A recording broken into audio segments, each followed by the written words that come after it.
کوشش کی تو خدا کی قسم اس سے بھی جاؤ گے. کوئی خیر کی امیدیں نہ لگانا, پھر اس سے بھی برباد ہو جاؤ گے. اسی کو ٹھیک کرنے کی کوشش کرو. لوگ کہتے ہیں ٹھیک نہیں ہو رہی, تو جو کام نہیں ہو رہا اس کو اس طریقے سے کرنا کہ اس سے بھی زیادہ غلط ہو جائے. دیکھو ایک پاورفل آدمی آپ سے 1 لاکھ روپے لے کے بھاگ گیا, آپ اس کے پاؤں پکڑا, بھائی میرے قرضہ دے دے, میرا قرضہ دے دے, میرا قرضہ دے دے. تمیز سے دے نہیں رہا, وہ کہہ رہے نہیں میں نہیں دے رہا, جا جو اکھاڑنا ہے اکھاڑ لو. اب آپ نے کیا کیا, آپ نے بولا بیٹا میں اب اس کی ایسی کی تیسی, اس کی تو ناک پھوڑوں گا میں. لوگوں نے کہا بھائی تو اس کی ناک پھوڑے گا نا, اس کی پھوٹے نہ پھوٹے تیرے دانت ٹوٹ جائیں گے. یہ بڑا پاورفل آدمی ہے. آپ جواب میں کہہ رہے ہیں یار تو ایسے تو پھر میں ایسے ہی بیٹھا رہا ہوں, ایسے تو کچھ ہونے والا ہی نہیں ہے, ایسے تو میرے پیسے ڈوب جائیں گے. تو ہم کیا کہیں گے کہ اگر تو اس سے زبردستی پیسے نہیں نکال سکتا تو کیا وہ طریقہ اختیار کرنے کا حکم دیا جائے گا کہ جو تو اگلے 1 لاکھ بھی تیرے جائیں, یہی کہا جائے گا نا. یا تو 2 کروڑ کے دانت لگے ہوئے یہ بھی تیرے جائیں, اس سے پیسے پھر بھی نہیں نکلیں گے. جو پارٹس تیرے باقی رہ گئے ہیں نا, 2-3 کروڑ کے پارٹس اللہ نے جو دیے ہیں, اور جو ایٹمی خزانے تمہیں اللہ نے عطا فرمائے ہیں, یہ تمام کے تمام خزانے کیا ہو جائیں گے. یہ بہت باریک لفظ ہے ایٹمی خزانے, اس میں بہت مفہوم اس کا بہت وسیع ہے, کبھی تنہائی میں غور کیجئے گا. جو اللہ نے جتنے بھی قسم کے خزانے دیے وہ سارے کیا ہو جائیں گے. ایٹمی طاقت ہے نا پاکستان, اس کی بات کر رہا ہوں میں, کہ وہ خزانے کیا ہو جائیں گے, تباہ ہو جائیں گے اگر پاکستان کے خلاف آپ نے کچھ کیا. تو یہی کچھ ہو رہا ہے میرے بھائی. ریاست بہت پاورفل ہوتی ہے. کوئی بھی آپ کو کسی نے کچھ پرچی دی مجھے, اور میرا بڑا مذاق اڑایا نا واٹس ایپ پہ, کسی نے کہا کہ میں جہاد کرنا چاہتا ہوں, تو میں نے کہا پاکستان آرمی جوائن کر لو, تو بڑا مذاق اڑایا نا کسی نے واٹس ایپ پہ میرے خلاف بہت چلا ہے کہ یہ دیکھو حکومت کے پٹھو. بھائی دیکھو, جب پاکستان کی نہیں اوور آل بات کر رہا ہوں, کسی ریاست کے اندر اگر کوئی جہاد کر رہا ہے نا, تو یا تو ریاست کی پرمیشن سے کر رہا ہے یا پرمیشن کے بغیر کر رہا ہے. پرمیشن سے کر رہا ہے تو وہ ریاست ہی کے لوگ کروا رہے ہوتے ہیں اوپر. پرمیشن کے بغیر کر رہا ہے تو اگر کر رہا ہے نا تو اس کا مطلب ریاست کھیل رہی ہے اس سے کہ ابھی تھوڑا کرنے دو, 4-6 ہو جائیں گے تو پکڑ کے اکٹھے ہی اندر کر دیں گے. کیونکہ دنیا میں کوئی کنٹری, کوئی ریاست مسلح تحریک چلانے کی ملک کے اندر اجازت نہیں دیتی ہے, کوئی ریاست نہیں دیتی. اگر دی ہوئی ہے نا اس نے, تو سمجھ لو کوئی بہت بڑا گیم تمہارے ساتھ ہونے والا ہے, بہت بہت خطرناک گیم ہونے والا ہے. اس نے کھلی چھوٹ دی ہوئی ہے کہ 2-4 آدمیوں کو کیا پکڑ کے اندر کریں, ہول سیل کے حساب سے اکٹھے ہی پکڑ کے اندر کر لیں گے. اس لیے میں نے نوجوانوں کو بربادی سے بچانے کے لیے کہ ریاست پاکستان ایک ریاست, یہاں کے جہاد کی بات کر رہا ہوں, پوری دنیا کی بات تھوڑی کر رہا تھا میں اپنی پرچی میں. جب مجھ سے پرچی آئی نا کہ میں جہاد تو نہیں ہوں, تو پاکستان کی بات کر رہا ہے نا, وہ پوری دنیا کی میں بات نہیں کر رہا, پوری دنیا کی بات نہیں کر رہا میں. یہاں جب کوئی جہاد کے لیے بات کرے گا نا, یعنی تو بھائی یا تو آرمی جوائن کرو تمیز سے, نہیں کر رہے تو اس کا مطلب پھر یہ ہے کہ کچھ بھی ہو سکتا ہے تمہارے ساتھ. پھر تو ایسا نہ کوئی تمہیں بیوقوف بنا رہا ہو جہاد کے نام پہ, وہ تمہاری صلاحیتوں کو غلط استعمال کر رہا ہو, یا وہ خود بیوقوف بن رہا ہو, اسے کوئی اور اس کو ٹوپی کرا رہا ہو. اور کچھ تنظیمیں ایسی ہیں ملک کے اندر جو خلافت کی زبردست تحریکیں چلا رہی ہیں, اور 20 سال سے میں تو جب سے جنی سنتا آ رہا ہوں نا, ان کا ایجنسیوں کی ان کے بارے میں پالیسی ہے کہ جب وہ بات چلتے ہیں نا ہم خلافت قائم کریں گے ملک پاکستان کے اندر, وہ باغیانہ ذہن بنا رہے ہوتے ہیں پاکستان کے اندر. تو حکومت یہ کر رہی ہوتی ہے ایجنسیاں کہ 4 آدمی اگر ایک یونیورسٹی میں ہیں تو ٹھیک ہے, 5واں ہو تو پرانے والے میں سے ایک کو اٹھا لو. نہیں یہی بات سمجھ میں, 4 ہو گئے 5 ہو گئے, کہتے ہیں برداشت ہے, جیل میں بھی اتنا مسئلہ ہے ہمارے لیے, کہاں روٹی پانی کھلانی پڑے گی, تو ابھی 5-6 بیٹھے ہوئے ہیں, دودھ پتی پی رہے ہیں, تھوڑا سا چل لے تو جب چھٹا ہوگا نا, ان کو پتا ہے اب یہ برداشت سے کیا ہو رہے ہیں باہر, نئے والے کو نہیں اٹھاتے, پرانے میں سے ایک کو کیا کر دیتے ہیں, شارٹ. تو کہتے ہیں عظیم قربانیاں ہمارے لیڈر دے رہے ہیں, جیلوں میں بھرے ہوئے ہیں, اور ہمارے عظیم لوگ ہیں, ہمارے حضرت جی کو 20 سال کے بعد اٹھا لیا گیا ہے, اب ہم اس کو انشاءاللہ کنٹینیو کریں گے. او بھائی کنٹینیو تو تم کرو گے نا, تو تم بھی 6-7-8 تک جب پہنچو گے تو پرانے 2 مارکیٹ سے کیا ہو جائیں گے.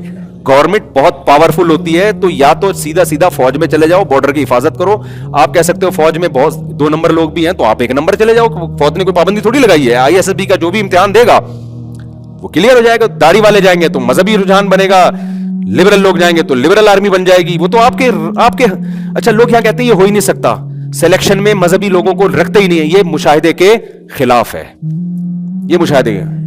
آپ کو یقین نہیں آتا, میں آرمی میں اتنے بڑے لیول کے آفیسر سے آپ کو ملوا سکتا ہوں جو تہجد گزار ہیں, رمضان میں تراویح, ہر طرح کے لوگ ہیں, کرپٹ بھی ہیں, ایماندار بھی ہیں, دیندار بھی ہیں, لبرل بھی ہیں. تو جس طرح کی پبلک جائے گی اسی طرح کی پبلک آگے آئے گی.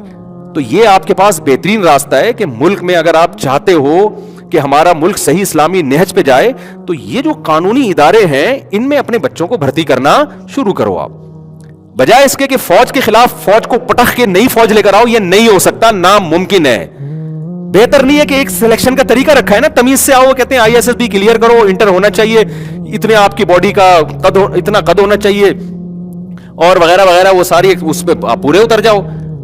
آپ کہتے ہو بغیر سفارش کے نہیں ہوتا, 2-4 سفارشیں بھی لگوا دو یار, ٹھیک ہے نا. غلط ہے, سفارش نہیں ہونی چاہیے. فوج میں سفارش کا نظام ہے, لیکن اتنا نہیں ہے کہ نااہل بھرتی ہو جائے.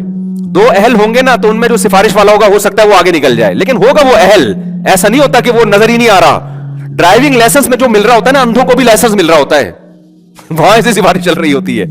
گورنمنٹ کے دیگر اداروں میں خطرناک سفارشیں چل رہی ہیں, فوج میں بھی چلتی ہوگی سفارش, لیکن اتنی نہیں ہے کہ ایک لنگڑا کمیشن آفیسر یا شوگر کا پیشنٹ چلا جائے. وہ کہتے ہیں یہ بھی ہے, دونوں سلیکشن کے قابل ہیں, اس کا پوا آ گیا تو اس کو کر دو, اس کو فیل کر دو. یہ ہو سکتا ہے بھائی قابلیت. اور ابھی تو آرمی کے جو چیف آئے ہیں وہ تو یتیم تھے یار, وہ تو اپنی قابلیت کی بیس پر وہاں تک پہنچے ہیں.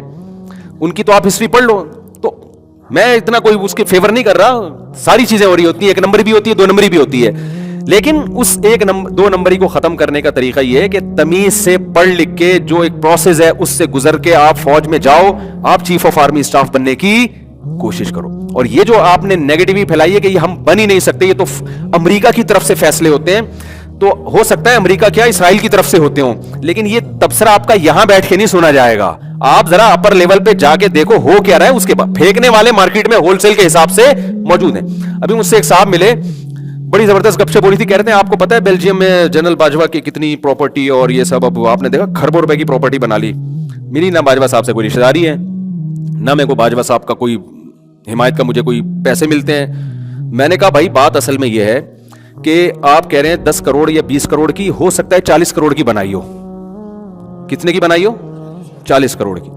اور ہو سکتا ہے بیلجیم کے علاوہ بھی ہو سکتا ہے بہت سارے کنٹریز میں کھانچے کھول دیے اور آدھا پیسہ ملک کا ہو سکتا ہے وہاں, لیکن آپ کی سورس آف نالج ہے کیا؟ میں نے کہا نہ میں باجوہ صاحب کی حمایت کر رہا ہوں, نہ مخالفت کر رہا ہوں, لیکن یہ پتا کہاں سے چلا آپ کو کہ اتنے کروڑوں روپے کی پراپرٹی وہاں بنائی ہے؟ بس یہ مجھے بتا دو آپ.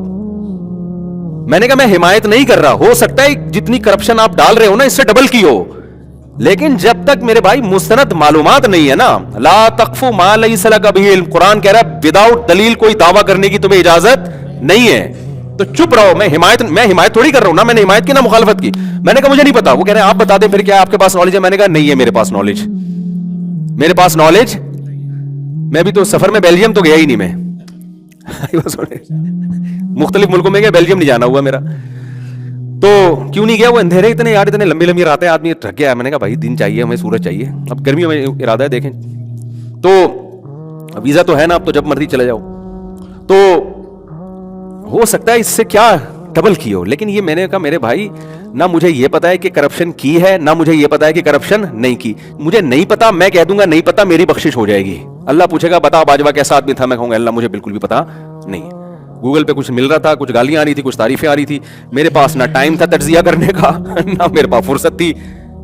تو اس لیے اللہ کہے گا ٹھیک ہے بھائی ایسا لگتا ہے. لیکن آپ جب بولو گے کہ ایماندار تھا تو اللہ پوچھے گا آپ کے پاس کیا دلیل ہے. آپ جب بولو گے کرپشن کی ہے تو اللہ پوچھے گا آپ کے پاس کیا دلیل ہے. تو سیاسی اختلافات تو وہ تو ادھر بھی لگیں گے الزامات. جب سیاست میں تو میرے بھائی جب تک بھر بھر کے الزامات نہ لگائے جائیں پاکستان میں سیاست چلتی نہیں ہے.